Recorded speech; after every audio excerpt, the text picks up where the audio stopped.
Tyler Loop, please. Please. Oh, He no! fucking missed that. No! That was awful. That was as bad as the other guy's extra point. Yeah, cry. Cry. That was terrible. Oh my god. Oh my god. That reminded me a lot of. You know, sometimes you make decisions that can jinx a team.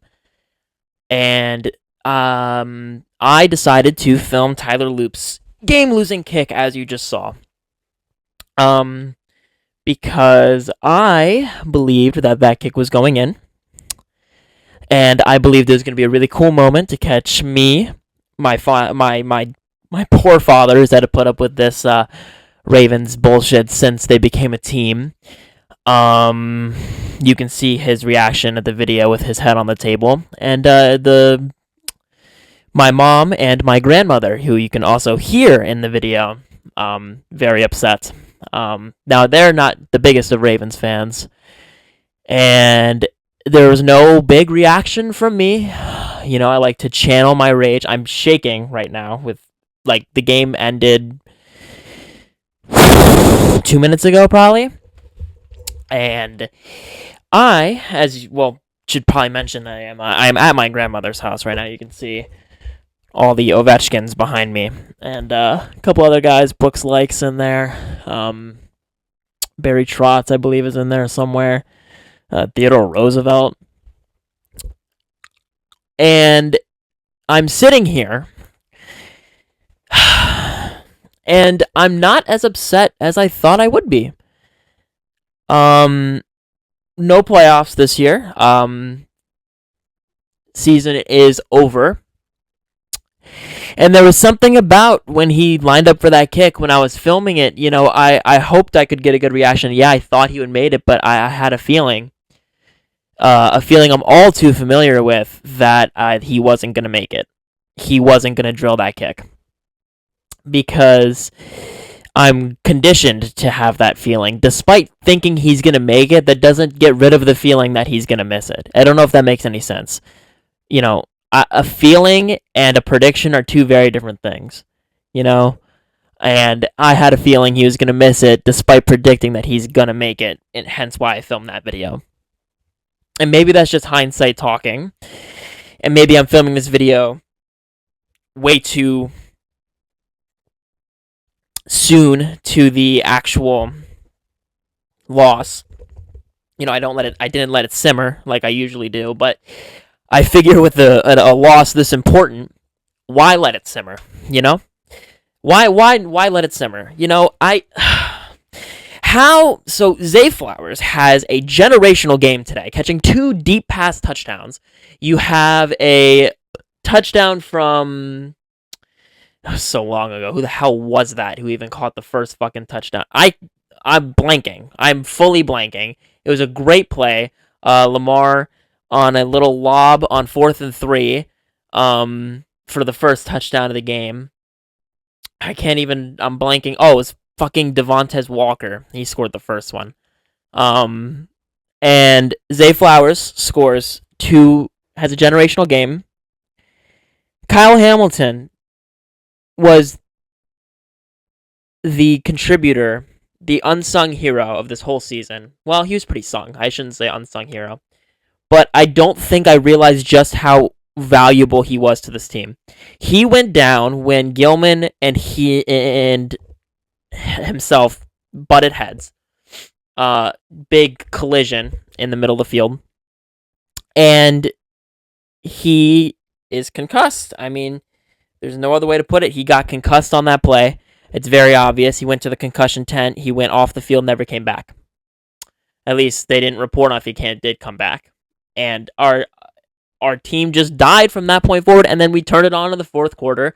We got the deep ball to Zay Flowers, and the kicker, what's so fucking funny, is everybody offensively played well. They played well. Shit wasn't going our way a lot of the game. Derrick Henry couldn't get going. But overall, I think we genuinely played well. We had an interception, which was another fluky fucking deflection interception. Lamar is the most unlucky. I feel so bad for the guy. I feel so unbelievably bad for Lamar Jackson. And I don't think I've ever seen a quarterback get so consistently unlucky the way that Lamar Jackson has. I mean, let's think about it here, guys. He had that unlucky, I mean, you can call it skill because it got batted down. It got batted down into an O-lineman's hands who lobbed it this way. Lamar was going to catch that football after it got batted down. I don't know if you saw the trajectory was going into his hands. His own O-lineman knocks it like behind him further, only for it to go directly to TJ Watt. And I don't understand how a human could be that unlucky in that situation.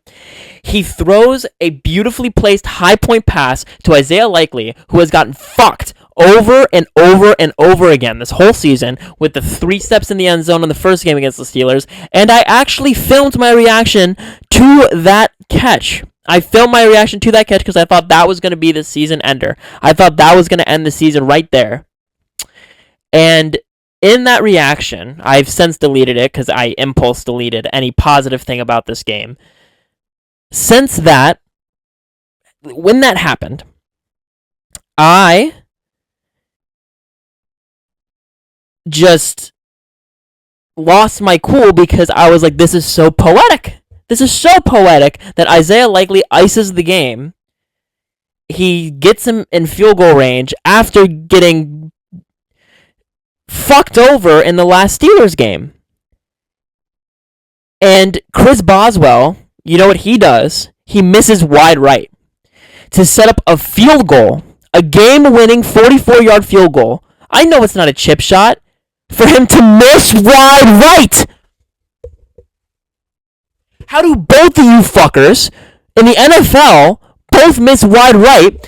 And better yet, why, if you see the wind is clearly pushing kicks wide right, why, or whatever is in the air pushing it wide right, why do you decide? You have 15 seconds left. And if you really think John Harbaugh is going to escape some criticism in this video, you've never watched one of my videos before. You have 15 seconds left, 2 timeouts. You don't even try to take a shot with Lamar. You don't even think about it. You're acting like that interception was his fault. Are you serious? Lamar has been throwing the ball deep and accurate this whole second half of the game. You don't even think to take a shot just to see? One shot. If it's not there, you can throw it out of bounds. What? So John wants to play it safe all of a sudden, despite being the riskiest motherfucker all the time. He goes for it on 4th and 3 earlier in this game, and it results in a touchdown. I'm not at all going to give any credit to John Harbaugh for that, because I mean, as you saw, I mean, I know Henry didn't really get it going, but there's something about when Lamar is on the field, Henry can't get it going, and there's more incentive to give it to other running backs. And it happened in this game too. Keaton Mitchell and Ali both got carries, and I'm not actually sure they got any in the game against the Packers where we scored 41 points. I know it's a winner-take-all game, and I know this was an early playoff game, essentially. I wanted Tyler Huntley to start, and it's not any knock against Lamar. It's the coaching that doesn't know how to use Lamar in this offense, and they somehow know how to use Tyler Huntley in this offense, even though they're very similar archetypes. So I wanted Huntley to start this game, and I think if Huntley starts this game, we win this football game. Simply put, I think if Tyler Huntley's in this game, we win this football game, because whatever coaching switch goes on in John Harbaugh's mind when Huntley's in compared to Lamar, it's unbelievable. And Huntley put up 71 points the 2 games he started against 2 now playoff teams. I mean, I don't know what to tell you. Like, did the Packers make it? I'm so flustered. I can't even remember, like, basic stats. I know for a fact the Bears made it, and we beat them, and we put 30 on their heads, and we put 41 on the Packers' heads. Are you kidding me? And I don't understand how Huntley going to this game so hot. The Huntley-Henry duo. I don't know why you don't try it again. It's not like the Green Bay Packers had a bad run defense. That's what I know Parsons was out, but so? And it sucked that Henry couldn't get going, but something tells me that the play designs were off this game, because I will never doubt Derrick Henry unless he's fumbling the football. There's no way Derrick Henry magically just can't get it done all of a sudden this game when he got it done all of last game. Are we fucking serious? That's not how that works. So there was probably some coaching adjustment. And with that, I will say the one positive from this, heartbreaking, just blood blood-curdling loss, this blood-boiling loss, I should say, is that John Harbaugh will most likely be fired. John Harbaugh will not come back to this football team. And I truly believe that because with the roster that he had, proving that even with a backup quarterback, you can win games if you start the right backup, which I won't go over again, and the fact that Tyler Huntley should have started over Cooper Rush, we didn't even make the playoffs with a Super Bowl favorite team. With a Super Bowl favorite team in the preseason, you didn't even make the playoffs. There has never been a better example that this is over. John Harbaugh's job is no longer Ravens head coach. There's no reason it should be. There's no heart in his coaching, and there's no sense in his coaching that makes sense with the Lamar Jackson Ravens. And I don't know if we're still planning on getting rid of Lamar, and I think that's idiotic if we do. But I don't see a world where John Harbaugh comes back. I think he gets relieved within the next few days. I mean, come on, guys. Like, I mean, the Steelers are going to get bounced in the next round. What could we have done with better coaching? What could we have done with more sophisticated system? And it's truly sickening. It's genuinely sickening that Harbaugh was the coach this entire season. And it's sickening that this is how it has to end. It's sickening that it's always heartbreaking. We can literally never lose straightforward. It's never straightforward. It's never, oh, we just got blown out. Oh, we lost by, a couple touchdowns. We lost by 10 points. It's always something like this. A missed wide right field goal. A missed wide right field goal. That's it. I mean, what is there to say? Defense needs to be better. We know. We know. Whatever there is to say, I've already said before, and I'm tired of it. There's nothing new. Nothing new happened this game except a game-losing field goal. But there was no new problem. Yeah, we lost Kyle Hamilton. I've already discussed that. There was no new problem. The coaching was off. Oh, I guess I can talk about this too. Awuzie with the slip to give up the game-winning touchdown. Or the eventual game-winning touchdown. The game go-ahead touchdown to give them 26 points. Awuzie, here's a screenshot. Awuzie slipped. Pretty cool. It's pretty cool. Be nice if he didn't slip. He had a great game. Be cool if he didn't slip there. I know it wasn't because of the route. And he slipped. That's what I'm saying. I'm not sad. I'm not mad. I'm just empty and numb. I'm numb. What else am I supposed to be? How could you not be numb to the Ravens bullshit at this stage? How could you not be numb? I don't know what else to say. Football season will roll around in a few months. May make a video on the Super Bowl. Who knows? Depends on who's in it. But for right now, this is it. This is the end of Ravens Rant for the 25-26 season. And I thank each and every one of you for watching, whether this is your first or your, fifth, sixth. I don't even remember how many weeks I've been doing this.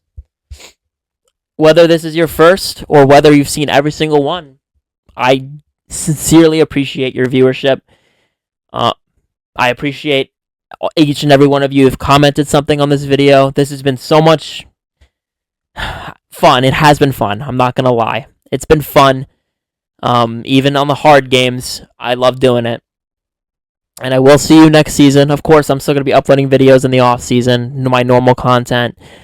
But I'll be back. I will post updates on any big news about the team. And just because I'm numb, empty, and upset, Not sad, not mad, just upset, empty, and numb. Doesn't mean I will stop caring about this franchise. And I love them, even though they don't seem to love me. That's it for this season of Ravens Rant. Thank you very much all for your engagement and your viewership. I really sincerely appreciate it. And what a fitting way to end such a narrative-filled, disappointing year.